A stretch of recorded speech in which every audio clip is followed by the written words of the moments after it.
So you are? Ina. Ina. I-N-N-A.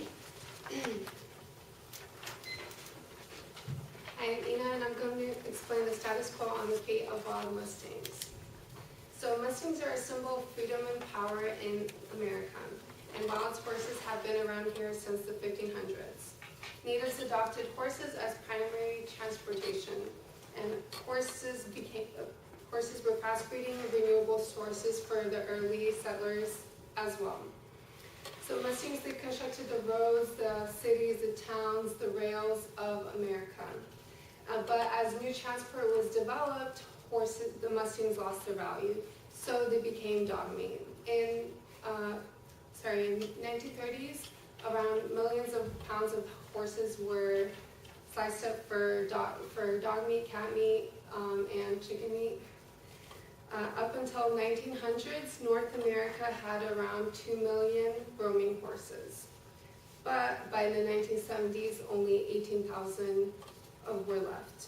Thus, wild horses became protected in the Wild Roaming and Wild and Free Roaming Horses Act of 1971. And as of today, there are around 37,000 free roaming horses.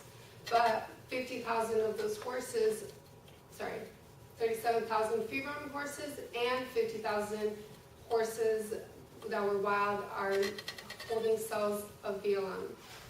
Over 40 million are spent in BLM. BLM spends 40 million every year to keep the horses in those cells. And many of them are sterilized, some are put down, and some are adopted. BLM has recently said that it is set to euthanize the horses because the costs are too much for them. So this year there were 2 new slaughterhouses being set up in New Mexico and Missouri.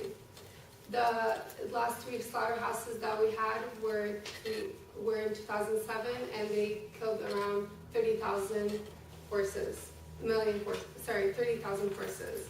So the fate of wild Mustangs. We saved the wild Mustangs, but what are we supposed to do with the wild Mustangs that we saved? All right. You can get a